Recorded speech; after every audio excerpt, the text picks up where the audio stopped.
Jujur, jelasin Joshua. Enggak apa-apa, jelasin lagi ya.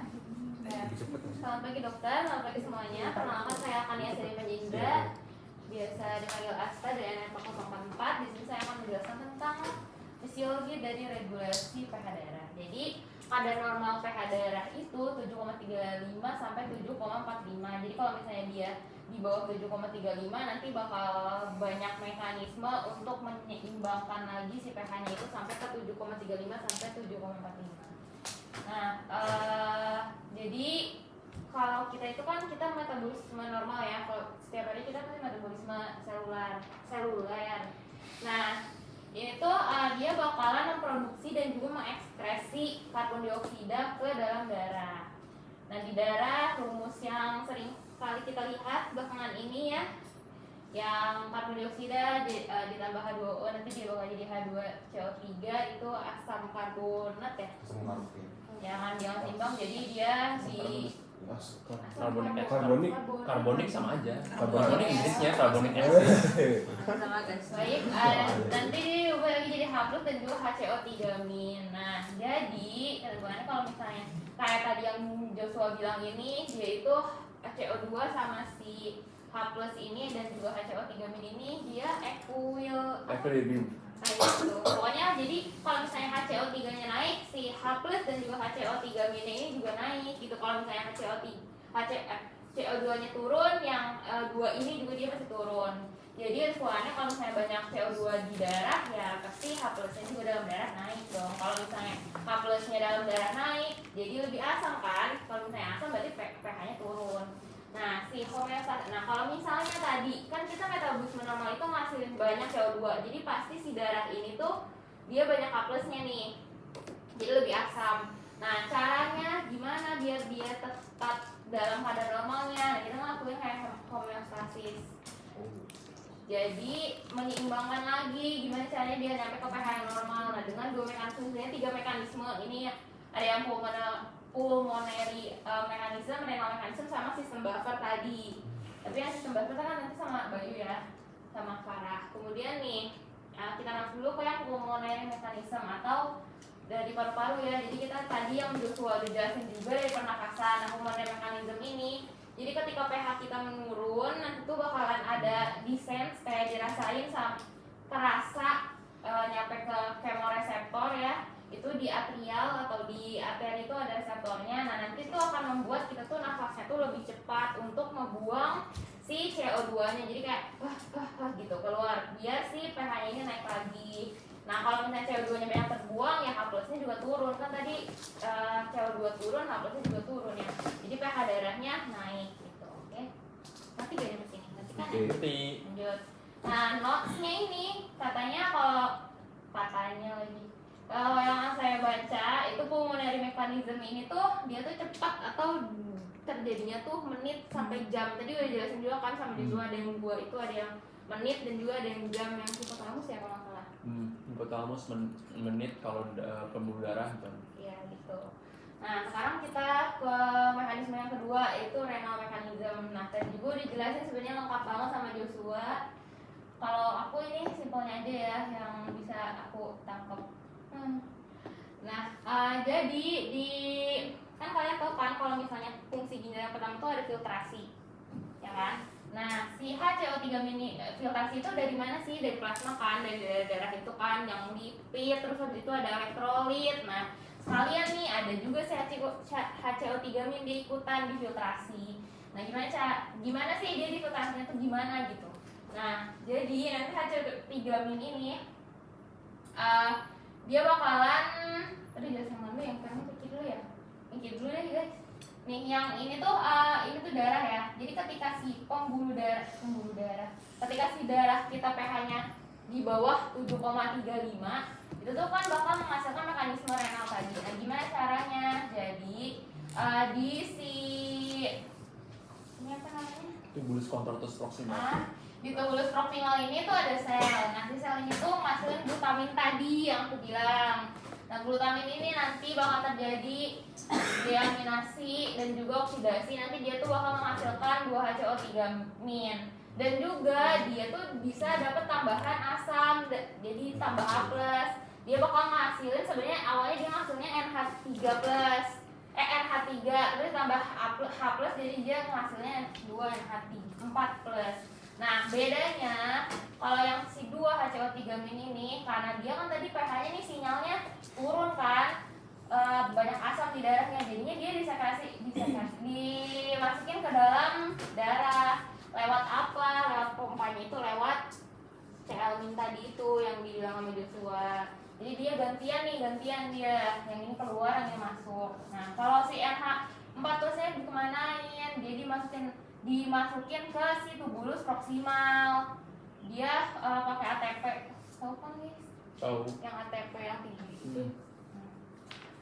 Dan, nah ini tuh sebenarnya nanti tuh NH4+ ini tuh bisa jadi H+ sama si NH3 lagi. Nanti bakal ketemu buffernya, terus habis itu bersatu kayak gitu ya. Terus lanjut. Nah yang sel yang kedua ini, selain tadi yang dari glutamin ini, kita juga punya CO2 kan di darah, yang tadi CO2-nya banyak itu. Nah kalau misalnya CO2 darah, dia juga masuk nih ke dalam selnya. Nah CO2 ini kalau misalnya ketemu H2O tadi kan bakal ngasilin asam karbonat ya, atau H2CO3.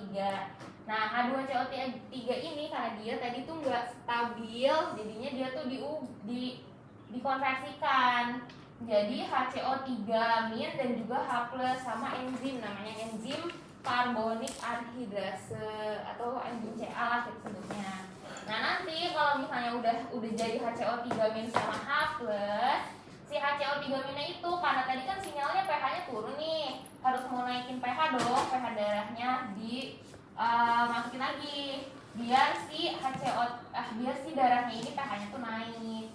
Nah kalau H+-nya tadi di mana? Kan dia dalam sel nih, dia keluar mau dibuang lewat si tubulus proksimal, lewat nah kalau tadi si yang HCO3- kesini lewat si Cl-, kalau si H+ itu dia sama Na+, lewat udah serut gitu masuk, si Na+-nya masuk, ini tukeran sama H+. Nah nanti dibuang ya, H+-nya dibuang, NH4+-nya dibuang. Nah ini sebenarnya sama aja guys. Ini sama aja, mau diulang lagi? Nggak apa-apa ulang. Ya Allah. Sama soalnya emang nggak apa. Ini sama ya, kanan kiri ini sama gitu ya. Ini jelek harusnya gini ya. Ini jawabannya jelek banget. Bagus Nah sih, Bang. Bagus berarti.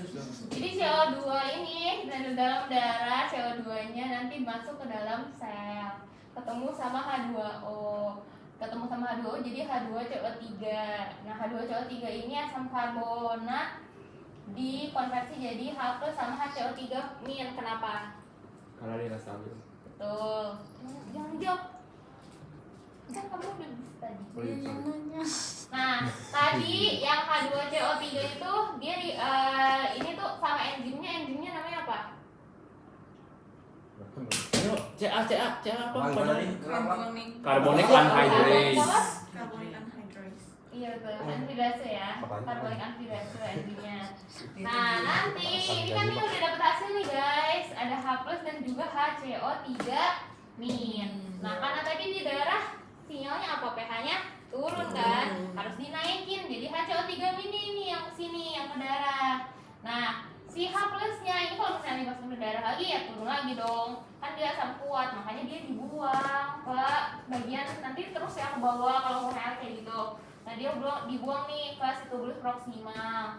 Nah, nanti lewatnya sama. Jadi kalau H+ tuh kalau aku tandain tuh dia pasti sama si Na+ aja. Kalau misalnya dia lewat itu sama Na+, kalau si HCO3- ini sama si Cl. Terus udah nanti dia ketemu nih di sini H+, jadi HCO3-. Nah, HCO3- ini karena kalau misalnya tapi ya guys, aku bingung. Pokoknya dia tuh nanti dikonversi lagi jadi H2CO3. Nah, tapi dibuang lewat urinnya tuh dia dikonversi lagi sama si enzim yang karbonik anhidrase ini, dibuangnya tuh jadi H2O sama CO2. Hah? Sumpah gitu penjelasannya. Di dalam. Iya. Iya kan? Iya. Iya kan? Dengernya Jadi gitu sih. dibuangnya tuh jadi air sama CO2. Oh itu yang nanti masuk ya oke. Ngerti gak? Iya karena kan nanti dia ke tuh bulus distal sama tuh vaginus tuh dia masuk tuh. Iya Gitu. kan termasuk tuh. Masuk. Dia bukan diterusin gitu sih, dia buat dorong. Oh ya udah lah, pokoknya ini Intinya kan dia tubulus proksimal Ya, ya. dia proksimal jadi dibuang. Ini proksimal dibuang itu jadi CH2O sama CO2. Nah notesnya kalau yang tadi cepat, kalau yang bagian pulmonary itu yang respiratory itu cepat, kalau yang ini tuh lama berhari-hari 24 jam gitu deh. Tadi udah jelasin sama dia ya. Udah ada pertanyaan nggak? Jadi peran asam digutamin apa tadi? Kurang dengar. Kurang nonton. Jadi kalau aku mau dengar di penjelasannya ya, si glutamin itu kan dia tuh dua jalur gitu loh. Nanti dia ada yang diaminasi, dia dioksidasi jadi si 2HCO3-min. Ada juga dia jadi NH3. Nanti di sini tuh ada asam nih, acidity. Pokoknya kalau misalnya ini asam, nanti kan bakal ada H+. Nah si NH3-nya ini tuh dia bakalan nyatu, apa sih namanya? Bergabung ya, bergabung kayak gitu sama si H+. Nanti dikeluarinnya jadi NH4+. Nanti yang pecah lagi, Terus gabung lagi. Ada lagi nggak? NH4 kalau pecah jadi H+ sama NH3. Ya nanti H+-nya nanti itu, H+-nya H+-nya nggak H+-nya bisa keaseman. nanti berikutnya Gabung lagi, lagi. gitu deh intinya. Coba bingung ya. Susah banget. Nggak maksudnya kayak bingung kan.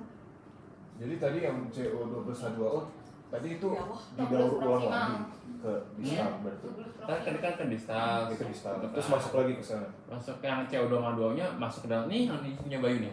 Nih masuk lagi terus buat apa dimasukin lagi? Biar nanti si HCO3 Bang. Oh iya, sorry. Maaf, ngambil data orang ya. Itu yang gitu deh. Ntar lebih data. TK pakai PPT orang. Nggak ada yang tahu. Oh ya udah di-upload semua. Ada yang Iya, juga makanya. tapi kan diambil Ada, kan? CO2 plus H2O ini. Berarti ada. Dua O yang kebuang di urin yang nggak keserap sama Oh, iya. ADH, aldosteron dan kawan-kawan. Kan diserapnya di apa? Bagian apa sih diserapnya si Enda? Apa? ADH. ADH tuh tubulus distal sampai ke ductus collicanthus. Ya diserap dulu. Loh. Izin ke ketahuan. Ada pertanyaan nggak? CO2-nya itu semuanya ada juga yang keluar. CO2 nggak ada di urin harusnya nggak sih? Nggak tahu deh. Dok, ada nggak? Nggak tahu di convert kali. Nggak ada. Tuh nggak ada di urin. Maksudnya kayak dia keluar kali. Enggak Nggak CO2 Ada berarti di berarti masuk lagi karena Iya, CO2 masuk Oh, lagi iya. kayaknya. kita nggak pernah kencing bergas nggak sih? Nggak pernah. Pernah nggak? Nggak tahu. Harusnya enggak ya. Dulu nggak ada di Enggak. Oh nggak ada. Berarti masuk lagi. Bener. Berarti masuk lagi di daur ulang dari sini. Ya. Coba.